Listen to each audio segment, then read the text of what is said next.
Happy Thanksgiving, everyone. It's your boy, Big Reg, trying to bring you a little bit of holiday cheer. Ho ho! I am so thankful this year in 2020. Why, you may ask? Why? I have no idea. Because we're doing a recap of Game 6 of the Michigan Wolverines 2020 football season. A recap of a loss to the Penn State Nittany Lions. I can't even say the name. That's how bad it is right now. How do you say it? Nittany Lions. The previously winless Lions. Oh, good gravy. We've sunk to another low, friends. We've sunk to another low. 0-5 Penn State came into the big house and handed us a big L. What a holiday weekend.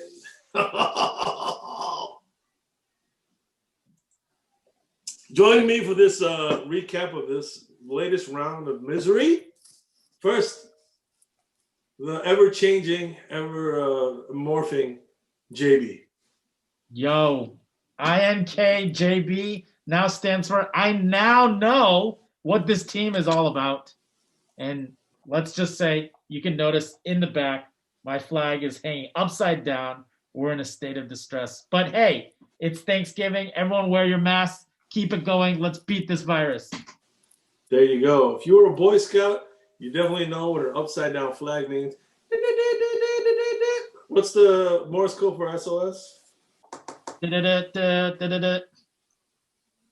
That's no way that's SOS. There's no way that's SOS. It's probably one of the problems that we have right now in Michigan. We don't know how to send in the right signals. Anywho, moving on.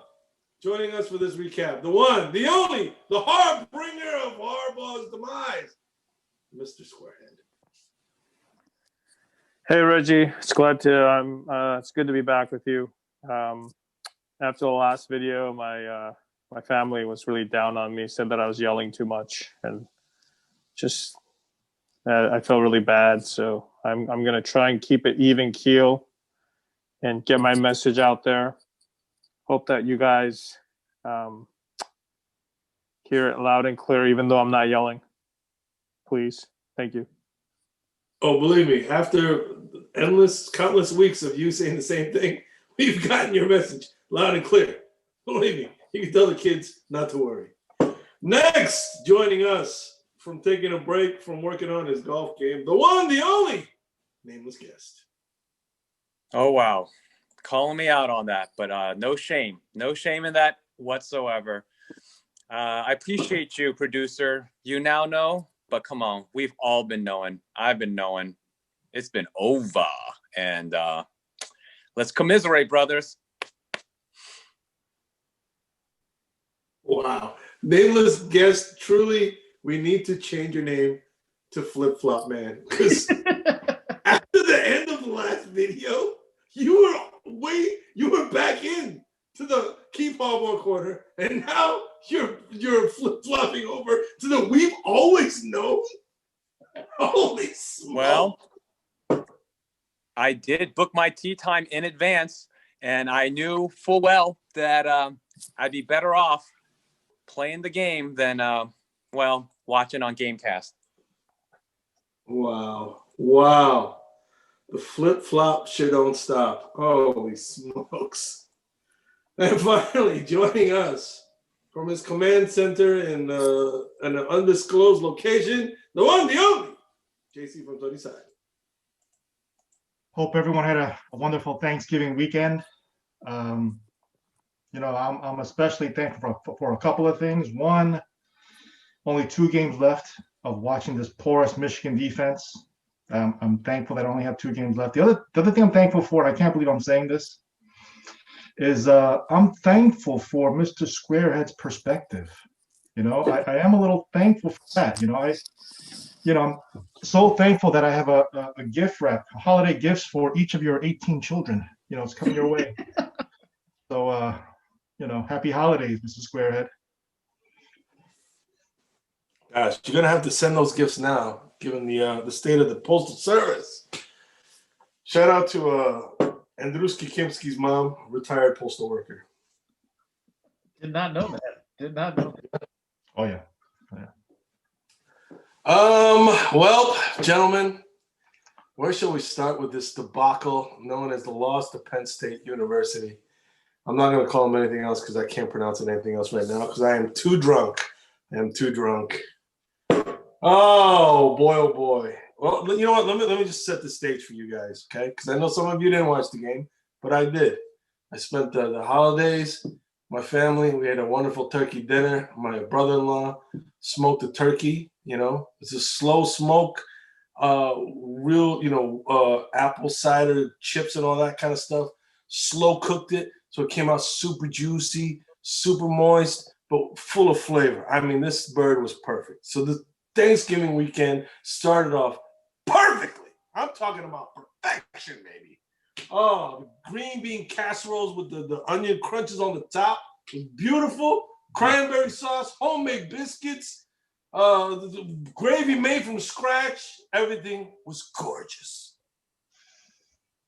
And I was feeling so good. And I woke up Saturday morning early. I said to my little nephew, I said, hey, man, you still got that little Michigan helmet? He said, yeah, I do, okay. I said, bring that down here. We're going to watch this Michigan game. And then it all went downhill from there. Oh, golly. All went downhill from there. Painful to watch. The ineptitude on every aspect of the game was on full display this weekend. Oh, but you know what? Let me turn it over to you, gentlemen, and to share what things. You know what? Why don't we share instead of things we were thankful for most this weekend? We'll go with the opposite. What were you most disappointed with as you watched the game or found out about the game in certain people's cases from this past loss to Penn State? I mean, let's be honest here. Like, I am thankful for this wonderful past weekend that we did have. Lots of good food, even though it was, COVID it put us in a little damper because we couldn't get with family. We still had opportunities to gather together.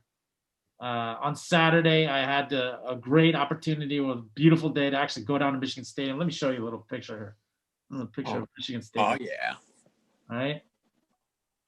Michigan It State. used to be a house of power. Not anymore. It was beautiful. I was like going on a run. It was just everything. But then, like I was going by the stadium and you can actually hear.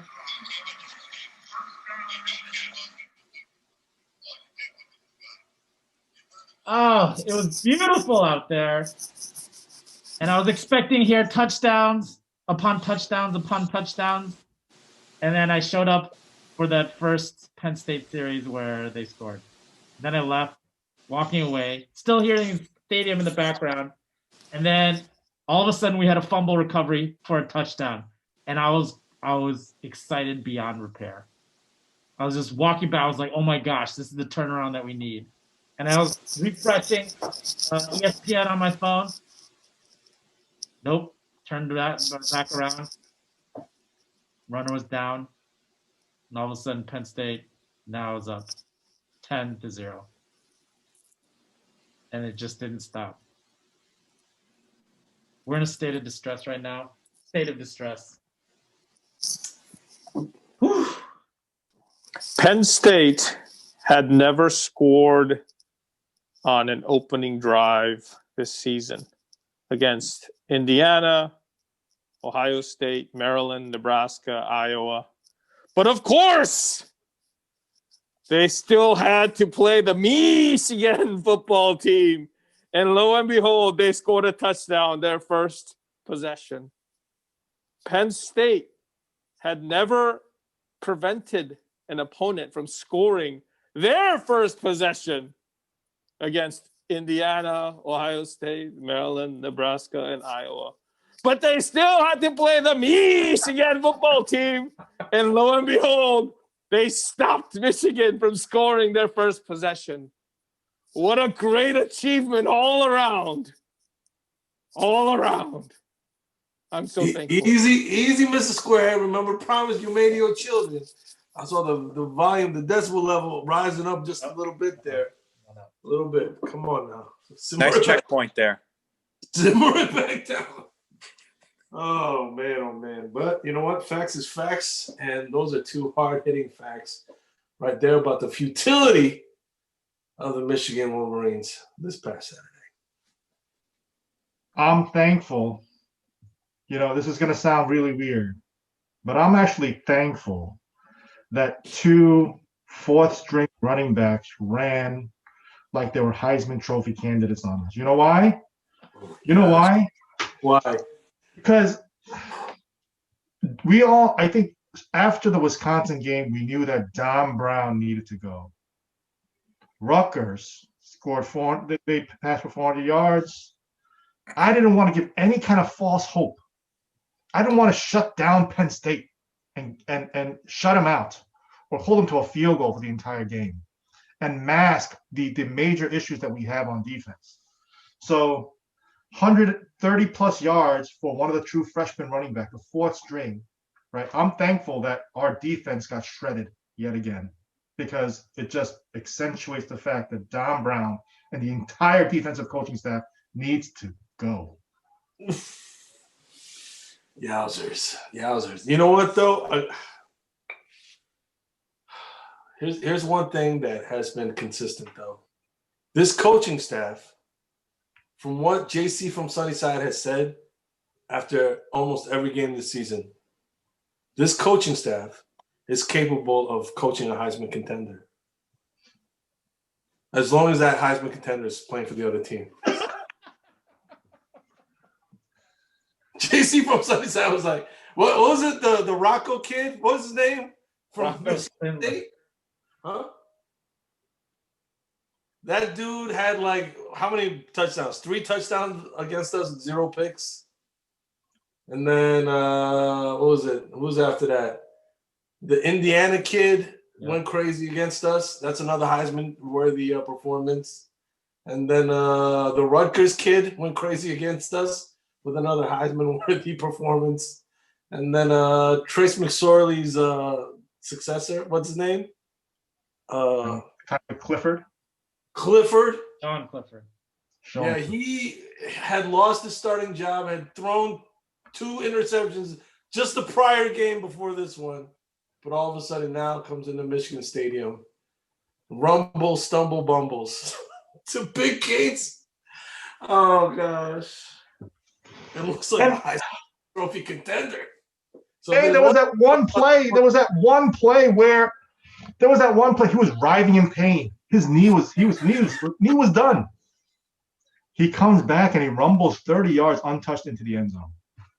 Thank you. I am very thankful. He was faking it, man. He was faking it like soccer, faking it, man. He was faking it. He was doing the Forrest Gump run, but while Forrest Gump still had the braces on his legs. You know what I mean? That straight-legged run like this. And he ran for 38 yards for a touchdown. There was a play where Vincent Gray missed 2 tackles on one play. 2 tackles. Is that possible? He didn't. I think he stayed down the second one because he didn't want to get up and try and tackle and miss 3 in one play. Oh goodness! Missed 2 tackles in one play. Amazing. Reoccurring theme of this game was that the players would be in position to make a tackle, but couldn't make any tackles, especially when it happened at the line of scrimmage or behind the line of scrimmage. That was just infuriating. Just could not bring anybody down. And again, we didn't get any pressure on the quarterback at all. So that, what was his name again? I keep forgetting his name. John I Clifford. keep wanting to call him Trace McSorley. But what's his name? Sean Clifford. Clifford, and the other guy that they brought in to, run the ball, the other quarterback. I think he had 2 touchdowns too. It was just ridiculous. Just everybody they put in looked like a freaking Heisman Trophy candidate. It's like they had Saquon Barkley, Kerry Kittles, and I don't know who else in that backfield. Kerry Collins? You talking about Kerry Collins? Not Kerry Kittles. Come on, man. Laser class again. The shooting guard. That's right. Oh, man. You need to make another toast, Reg. Grab a To few what? more sips there. Just two more forgotten names. Oh, here's one name I want to forget right now. Don Brown. I want to forget Don Brown. Wow. Oh, Donnie Brown. Did you see this? The close-ups they did on him in the second half? Remember when Michigan was still down 10 points in the second half, and the commentators were like, Michigan's got to get a stop here to get the ball back. They still have any chance. And then it was like 30 and whatever, and then they gave up the first down again. And then they zoomed in on Don Brown's face. His face had the face of defeat. You know what I mean? Disgust and defeat. Yeah, he looked like a man that had no answers anymore. You know, like his face just looked like, I can't believe this is happening, and I don't know what to do. That's what his face said to me when they zoomed in on him. And at that moment, I was like, yeah, Donnie Brown. I'll raise my glass to what he had done in the past, but man, past season. No, there was an interesting comment made by Mike Golick during the game. He was one of the commentators, and he said that Don Brown needs to scheme according to his personnel. Meaning, Don Brown, he does what he does, and I think when we had like the top-rated defense, the second-rated defense, he just got lucky that we had the right kids to play in his scheme. Now he's dealing with kids that do not understand or can play in his scheme, and he's not adjusting to it. Don Brown is a horrible coach, even when we had a top defense. Oh, Mr. Squarehead, I gained a little bit of respect for you, Mr. Squarehead, but to say that it was lucky for him to have a top 5 defense for the last 5 years? No, last 5 years. He didn't have a top 5 defense last 5 years. Fine, he had a top 5 defense the first 3-4 years that he was coaching. Right. He had a top defense at Boston College. Exactly. He knows how to coach. No. He doesn't know how to coach to his personnel. No. But this year's personnel is different, and he's not doing a good job of using what he has. I don't know if it's the coaching. I don't know if it's the kids. I don't know if it's a combination of both. But for whatever reason, even when the kids are in, well, I'll say this first. Number one, a lot of times the kids are not in position to make a play. So that has to do with a lot of scheming and coaching and blah, blah, blah. The kids are not in a position to make a play. But then number two, even when they are in a position to make a play, missed tackles, missed assignments, yada, yada, yada, blah, blah, blah. It just makes everything worse. And then number three, on top of all that, the penalties. Oh, then it's like, what else can go wrong? You know what I mean? If you can't scheme, if you can't execute, and you keep shooting yourself in the foot with penalties, I mean, what more is there on the defensive side of the ball? And it shows in the results. Everybody can move the ball on us. Everybody can score on us. And it's frustrating to watch. I don't know how else to say it.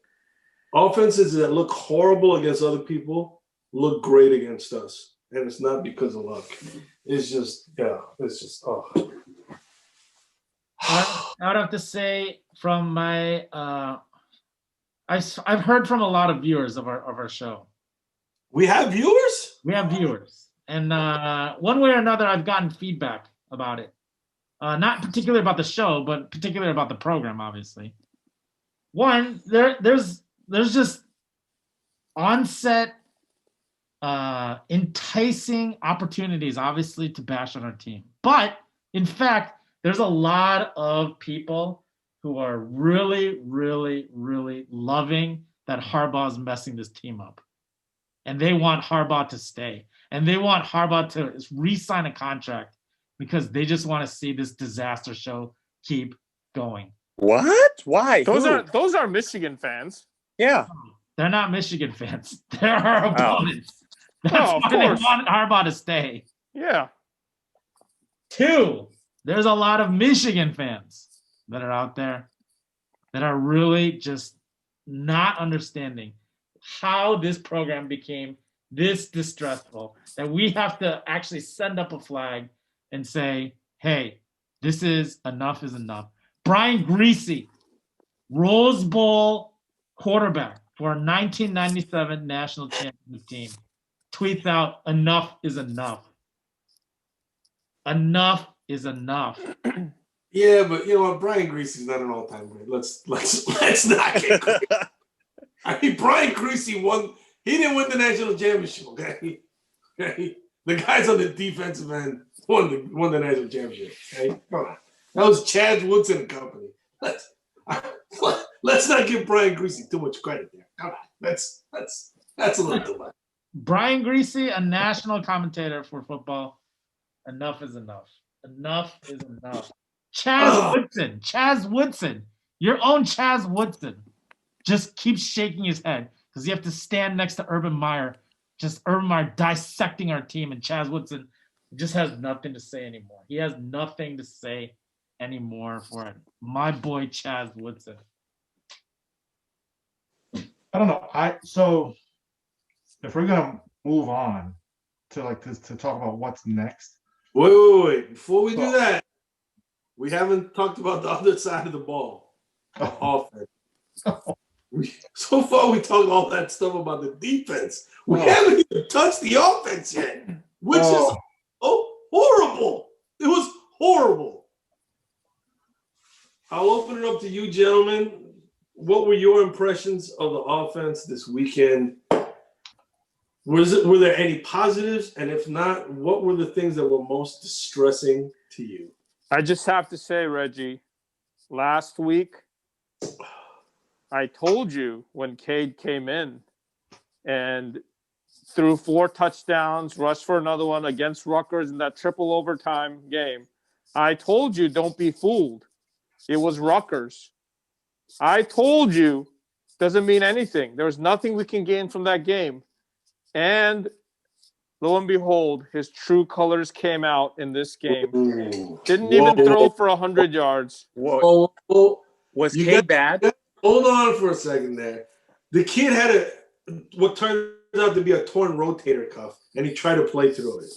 Okay, and he got. I didn't say he wasn't tough. All I said was, yeah, he came in. He still didn't do anything before he was injured. He let him do a touchdown. Come on, and then he got injured, and then come on. Even JC from Sunnyside threw a couple touchdowns back in the day. Wow. All right. Do you think the game would have turned out different if Cade had stayed healthy the whole game? Given the fact that the defense was still going to be the defense, but if Cade had been healthy the entire game, do you think we would have had a chance to win the game? Because clearly without him, we had no chance of winning. I think the score would have been different, obviously, but it might have been a closer game. Maybe 7 3-points, but I think Penn State would have also scored more if they wanted to. So that's the only difference I can see. I don't think we would have won with Cade anyways. You know, so I give Cade a break because he separated his shoulder. He had a torn rotator cuff, whatever. Fine.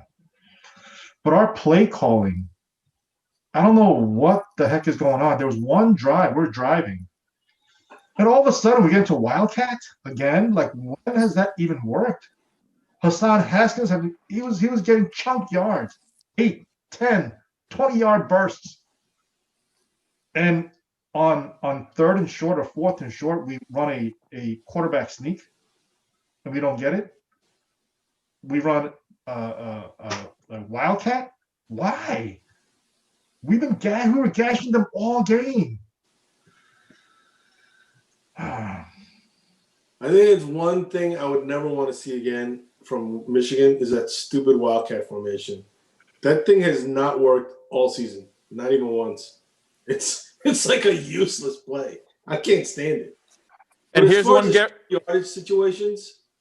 We've sucked at that all year. And here's one guarantee. With that said, I guarantee you we'll see that again. What, the short yardage failures?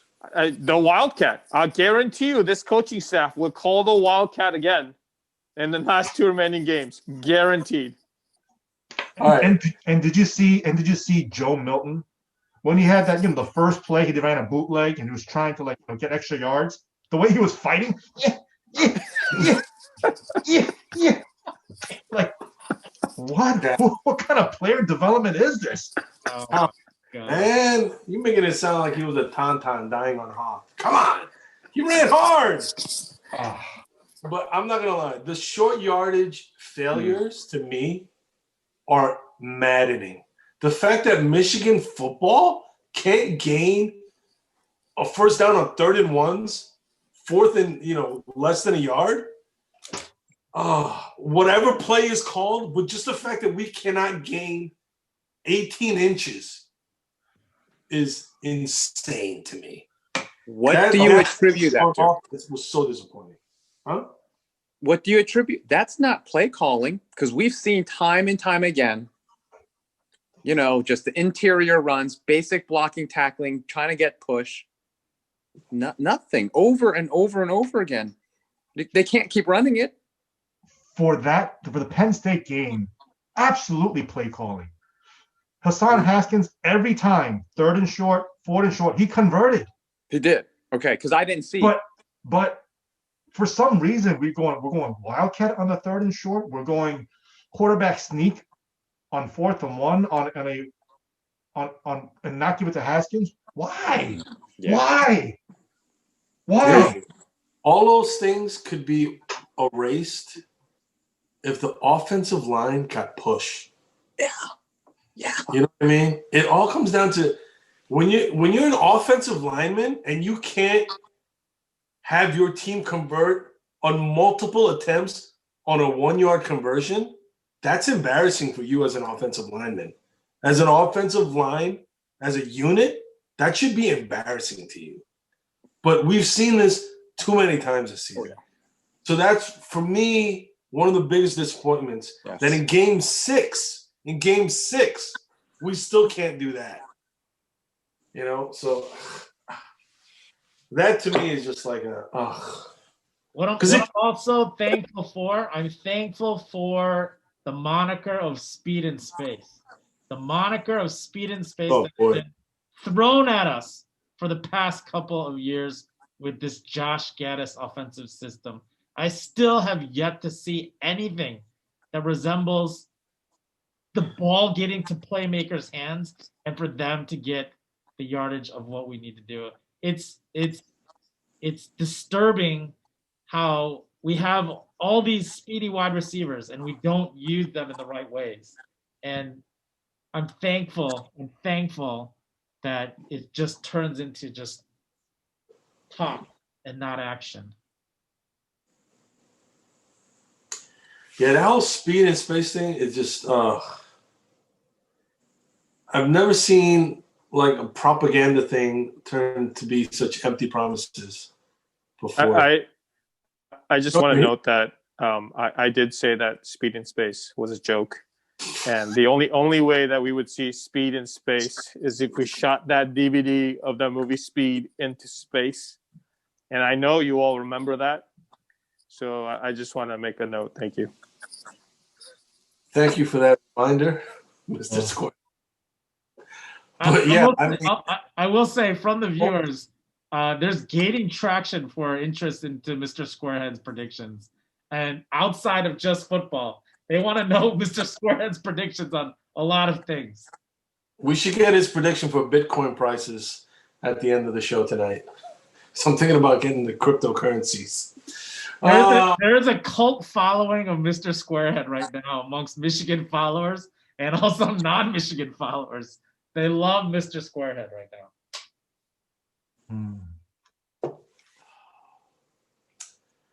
now. Well, anything else on the offensive side before we move into the last facet of the game?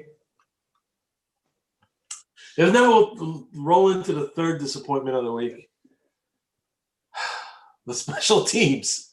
Literally every facet of this team's performance this Saturday was disappointing. And of course, the biggest disappointment was the first half muffed punt that gave the ball right back to Penn State.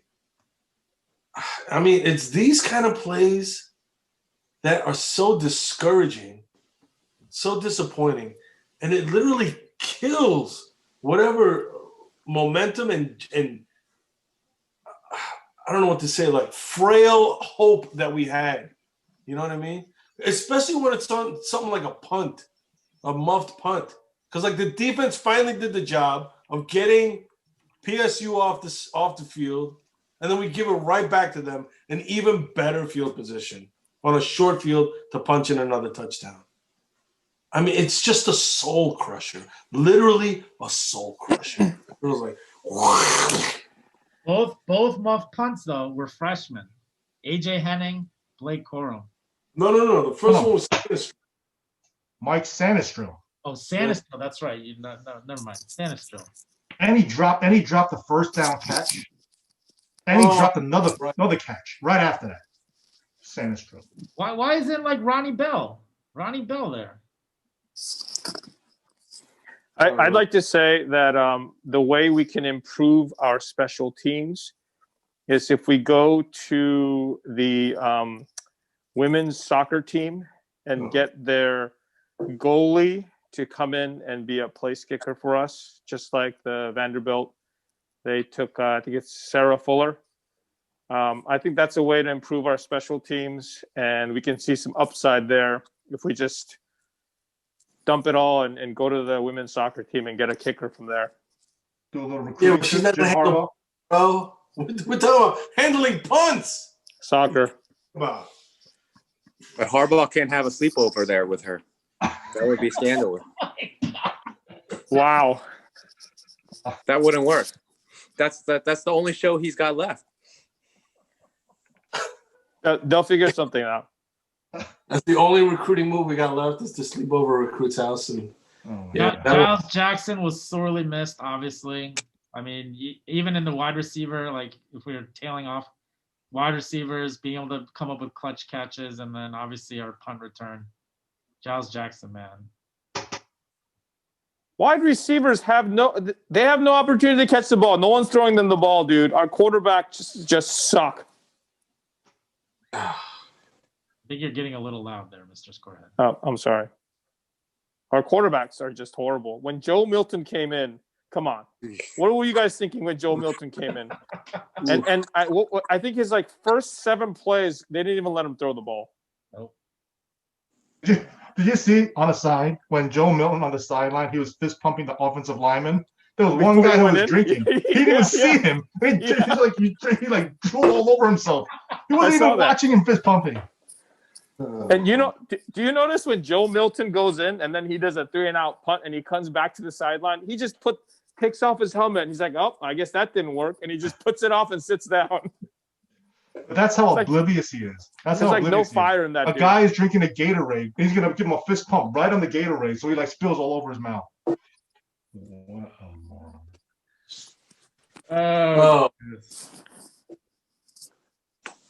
Well, this is the state of the Michigan Wolverines football team. Offense, bad.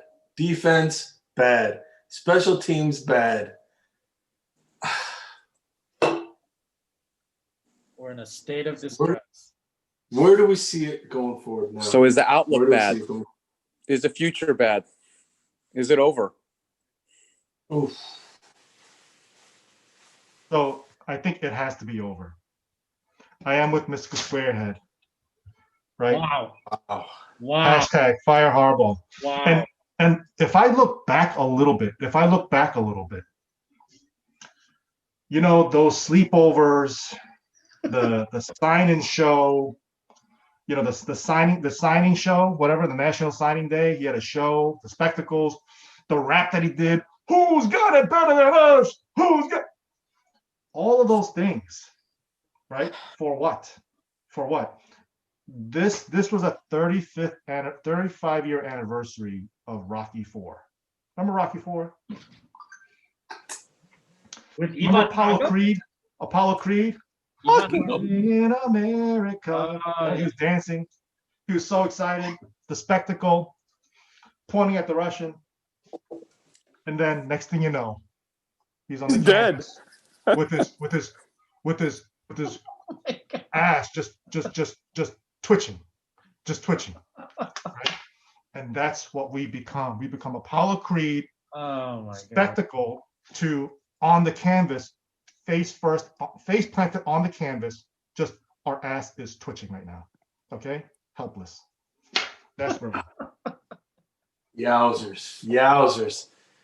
JC from Sunnyside's go-to metaphor is Rocky Four. We all know this now. He loves talking about Apollo Creed and his twitchy butt. I don't know why. Oh man, oh man. Everybody knows exactly that moment. You remember that moment. Everybody knows. You might be making fun of me, but you know what? You know exactly what I'm talking about because you were focused on that twitchy butt too. Throw in the towel. We mentioned this like every other episode. We mentioned Rocky Four. Oh gosh. Other people, what is the outlook of this Michigan program? Why don't we go to nameless guest? Nameless guest, you've been flip-flopping a lot. Let's nail you down for this next 5 minutes at least. So for the next 5 minutes, where do you see this Michigan program going? Well, I mean, I'm in despair and distress like everybody else, but I've taken a break, cleared my mind, not wasting the season here, taken away from family, from other passions and hobbies. Can't do it, man. So question really is, are we going to have a reset next year? I think we can with or without Jim Harbaugh. I'm not on the fire Harbaugh train. I mean, I'm not opposed. I'm not going to cry about it if that ends up happening. But I could see us having a different season, and it's been done before. So this season's done. I'm waiting for next year. Wow. All right. But I do have a question for others. Ooh. If you want Harbaugh gone, as so many of us do, what do you really think is going to happen in terms of just starting over, new coach, recruits? We're looking pretty strong for this year, finishing off, and even an early jump on next year. I mean, we're looking decent for recruiting, and it's been well chronicled that part of current year's weaknesses is a little bit of weakness showing up on our current roster in one of our down recruiting years. I mean, it's kind of a correlation there. I have zero confidence in Harbaugh's recruiting and player development. Zero confidence. So we can say he's bringing in top 10 talent. He hasn't had a track record where he's going to do anything with it. So there, and I think before that, there needs to be a reset on culture. Like the culture of the program right now is shot, right? It's just no one's held accountable. You know, he's saying the same thing over and over again. No one is up for the game. There's no energy on the sidelines, right? The whole program is kind of shot. There's no the culture. There needs to be a culture change, and if he's not going to hold Don Brown and Gaddis accountable, then he's got to be accountable, right? And I guess people are not responding to him anymore. There needs to be change in leadership. Change in leadership. Wow. Oh boy. Blowing it all up. I guess I think we need to fire Don Brown. I feel bad saying it because of all that Don Brown has done for the program. But for whatever reason, even in the good years, he wasn't able to get over the hump against the elite teams. Like the last good season we had was 2 seasons ago when we were like 11-1 with a chance to still win the Big Ten going into the Ohio State game. Remember Devin Bush's last year, that year. We had Devin Bush, Sean Gary, Chase Vinovich, who else? Jordan Lewis, yada, yada, yada. We had a lot of talent on that defense. And we had a chance to do something really special that year. Remember the revenge tour and all that stuff? And then going into that OSU game, I thought we had a great shot at beating them. And then we defensively, we got shown up. So that's what sticks in my mind. Is that I was hoping that Don Brown would be able to learn from that defeat and adjust, modify, grow, whatever you want to call it. But that just has not happened. And now I think we got to part ways. We've seen the same thing happen every time his defense meets people with elite level skill position players. Alabama, Florida, OSU, Penn State when they had first round draft picks on the offensive side of the ball. So it's, you can't throw it up as being like a fluke game or anything anymore. This is what it is. So we want to get over that hump. We got to bring in some new blood to lead that defense. Offensively, I think we need a new quarterback coach. Oh, yeah. Nameless guest has been bringing this up, and I don't know why he doesn't bring it up now in these videos, but he's been hawking on quarterback coach and quarterback development. And I think that's another area where there needs to be drastic improvement by bringing in some new blood. QB development has to be something that's improved going forward if this team is going to go forward in any kind of way. See, Nameless Guest holds out all his best insights for off the camera. I don't know why. I don't know if he has a private pay site or what. Maybe he does. You got to pay for that stuff. You got to like Venmo him $10. Then he'll give you his secret insights. I mean, while I agree with you, Big Reg, Ben McDaniel, isn't that his name? Not to, just have him get mobbed at his own private residence or anything. That's not the point of this at all. There's no ill will or animosity here. It's just he hasn't performed. But the Harbaugh critics would rightfully point out, my gosh, Harbaugh's supposed to be the quarterback whisperer too. I mean, that's what he needs to be bringing to the table. Holy smokes. What's going on here? Yeah, but if you got a quarterback coach, you know what I mean? You got to let the dude do his job. But if he ain't doing his job, yeah, you got to get him loose. You got to cut him loose. Because what quarterback is honestly developed in the last – think about all the quarterbacks that we've gone through. Shea Patterson never really developed. He never got over his bad habits, right? Before Shea Patterson was a mixture of dudes. What's his face? The other what's his face and the other guy. Brandon Peters, John O'Corn, Wilton Spade. Wilton Spade, yep. John O'Corn, and who's the last dude? Brandon Peters. Oh my gosh. Brandon Peters. Drink? No, but all three of them dudes had a shot of, being the starter, grabbing the reins. None of them could do it because none of them really developed, especially Wilton Spieth. He was a highly rated recruit coming in, right? But he never developed to be, the guy. And then before that was, what's his face? The other guy. Wasn't there another guy? I don't think it's about quarterback development. I think it's about talent evaluation. I mean, think about it. They chose Joe Milton they thought he was the clear-cut favorite. I mean, they chased out Dylan McCaffrey. I think it's not player development. They don't know how to evaluate quarterback talent.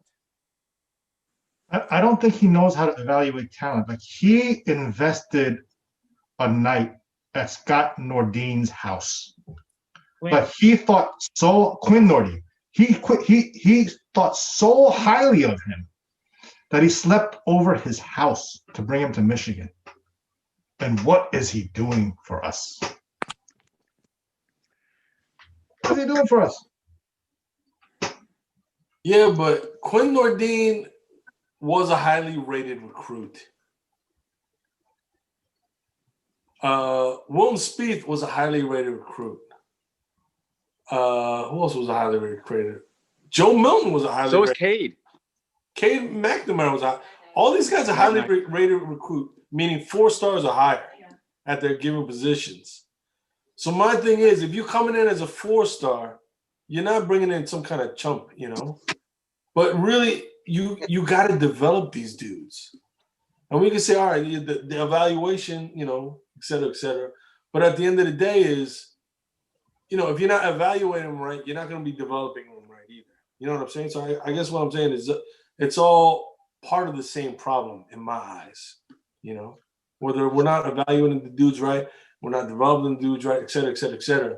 But, you know, yeah, it's just not going right as far as the development at key positions, namely that quarterback position. And that's what, for me, is a big part of why we don't get over the hump against elite teams. I would even take it a step further. What player has come out of Michigan that's been developed so much so that it's like dramatic, you know? And I think Like Duncan Robinson. the closest we Devin. got is the closest Devin. we got is like Chase Vinovich. He was like a 3-star, 2-star. And Bush. No, I mean Devin Bush was still like highly rated. But Josh Uche. it's all part of programming. This is why, if we're talking about the future of the program, he's got to Jim Harbaugh has to realize right now that he's got to go. Whether he gets fired, whether he gets let go, whether he resigns, he has to know right now he's lost the team. He's lost the support of the university. I mean, it's just depressing to see him at post conferences, pre conferences, anything time he's talking. Where's the energy? Where's the enthusiasm? Unknown to all mankind. Just bringing that enthusiasm. It's all gone. It's all gone right now. And so the future of the program comes out to this. One, either he's got to make drastic changes to change the culture, which I don't think he's capable of doing, or two, we're going to have to say we're going to part ways and bring in someone who can actually hold the recruits that are coming in and be able to revitalize the program. My research so far has brought up one of Squarehead's suggestions. Matt Campbell, an Iowa State football coach who's now tearing up not only his conference, he beat Oklahoma. He beat Oklahoma with a substandard team. He beat Texas with a substandard team. Yeah. Look, Oklahoma with nobody at quarterback. It's a down year for Oklahoma too. This is what Harbaugh is making right now. Underachieved. What? What's that? $7.5 million. That's what he's being paid. What's the return on investment there? What is it? What are we getting back from $7.5 million, top 5 paid coach in Division I football? We have 2 wins on the season. We're 0-5 against Ohio State. No Big Ten championships. At a certain point, you got to say, you know what? We got to make a change. He's not worth $7.5 million to the university. Let's be honest. The Harbaugh name coming back was trying to restore the program, and in very many ways, one way or another, I feel like our program name has been, decently restored. Obviously, we're not in the national championship tier level, but we've definitely become more respected, I think, overall. And you can see that with the recruiting classes. You can see that with investment in the university and then getting everything kind of revamped. Yeah, that's been great. I think it's time to move on. I think it's time to part ways. I think parties need to recognize when it's time to evolve and move forward. And if you keep holding on to things, for example, like an aging Don Brown defensive scheme that's reactionary versus proactive, if you're holding on to just grabbing onto any offensive scheme that's different from your 3 out and punt kind of things, and you don't even apply them, it's time to move on. It's time to move on. The culture at Michigan football is fractured. It's fractured right now. Wow. Wow. That's not out of emotion. Clear head. The culture of Michigan football is fractured.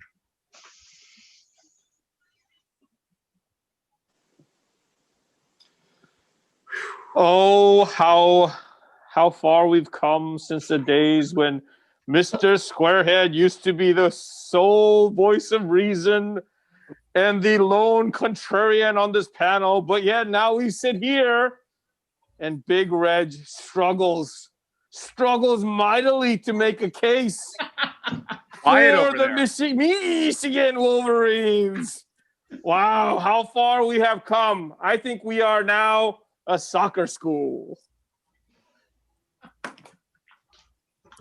1 or 2 more games. What's the over-under on Big Reg finally collapsing? All the exuberant optimism squelched for good and joining the Fire Harbaugh train. It's about here because I don't hear anything coming out of Big Reg right now. He's usually the beacon of light, the chipper, ever faithful. What's going on? Last call. Where are you? I'm gonna put it this way: when Harbaugh got hired, it was like a match made in heaven. It was like the royal wedding, Prince William, Kate Middleton. The entire world was rejoicing. It was so perfect together, right? And now you guys are making it sound like this is like a nightmare out of 90 Day Fiance. You know, like Big Ed and Rose. You know what I'm saying? Like this is some kind of toxic relationship that has to be ended right now.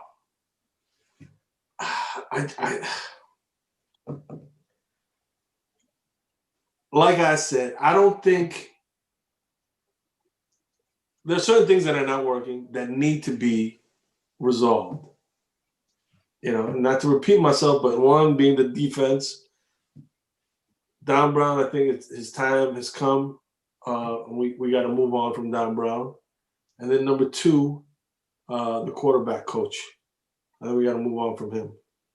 Because, again, those key positions, in my mind, are the 2 positions where we need the most drastic improvement in order to have the most impact on the rest of the team. Because if you look at the landscape of college football, what is the one position that impacts the team the most? It is the quarterback position.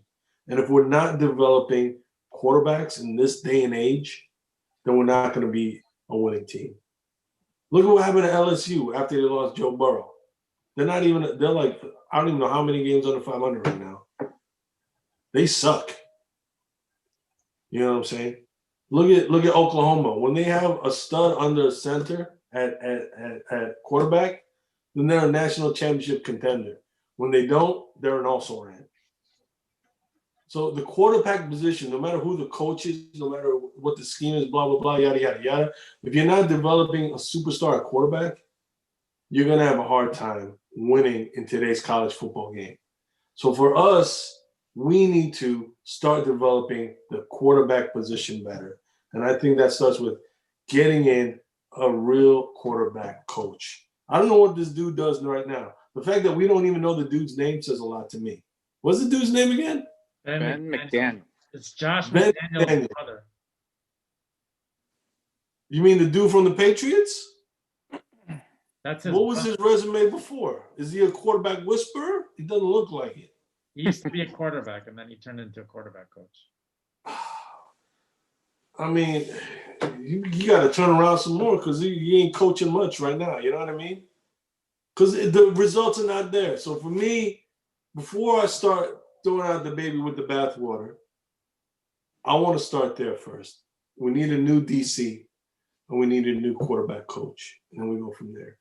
My question is, do we get them now, or are you content with them going the rest of the season and looking for someone next season? Yeah, I mean, this year is this year. You got to ride out what you got. You got 2 games left. We're not going to get to a bowl game, that's for sure. We might not even see the game against OSU with the whole COVID thing that they're going through. So next week's game versus Maryland might be the last game of the season, quite frankly. Well, actually, do they still do the cross-division Big Ten thing? All right, so we might have 2 more games. the game versus Maryland and the cross division thing. So, these last two games, they're going to be what they're going to be. But for next year, I would want to see that. I would want to see a new defensive coordinator and a new quarterbacks coach. And then we'll see what we can do. Because we got to do a better job of developing that quarterback position, especially if we want to do anything and compete at a high level versus the OSUs, the Alabamas, yada, yada, yada, blah, blah, blah. I shouldn't even say those right now. If we want to compete against like the Wisconsins, the Indianas, the Notre Dames of the world, you know what I'm saying? Versus before we start talking about the Clemsons and the Alabamas and whatnot. But you don't think Harbaugh has had ample opportunity to make adjustments over the last 6 years? And when he's made adjustments, when he's made adjustments, they weren't, it didn't turn out well. Pep Hamilton, he made an adjustment. Josh Gaddis, that's not really working out well. Sean Nua, he hired that coach. That's not really working out well. I question his talent evaluation. Even at the coaching level now. Wow. He's going 2 levels deep. The player evaluations, and now you're going into the coaching evaluations. You're going 2 levels deep on his evaluations. But wouldn't that make sense? At 2 levels, it's this bad, and so this is why this team is horrible?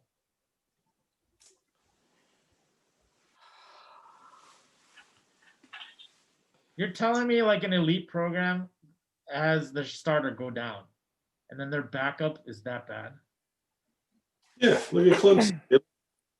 They lost to a mediocre Notre Dame team. Their backup quarterback still threw for like 300 yards and like 4 touchdowns. Yeah, but they lost.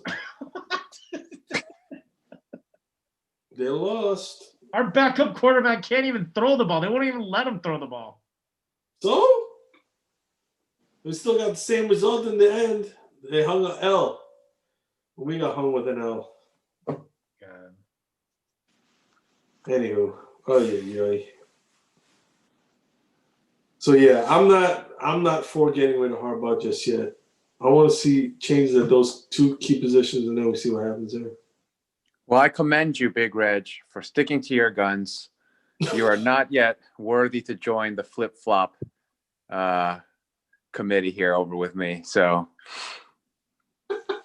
yeah, I can't flip-flop just yet. All right. Anywho, we've beaten a dead horse to like, I don't know, dog food level. Cheese or Pete's. Anything else anyone wants to bring up?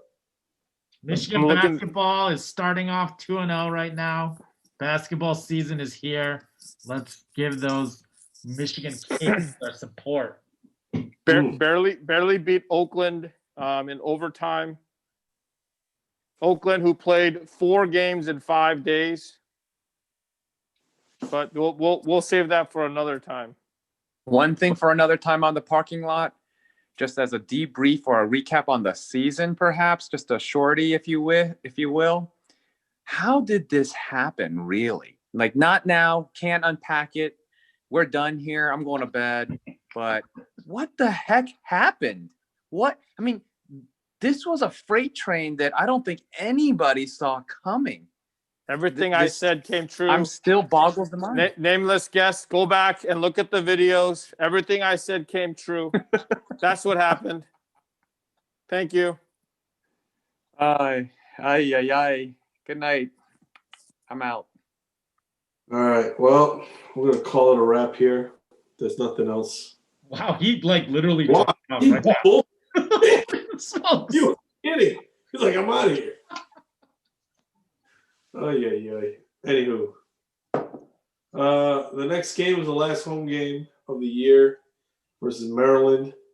And if we lose that game, it'll be the first time in Michigan history that Michigan has failed to win a home game in the football season. Please win that game. Keep our fingers crossed for that.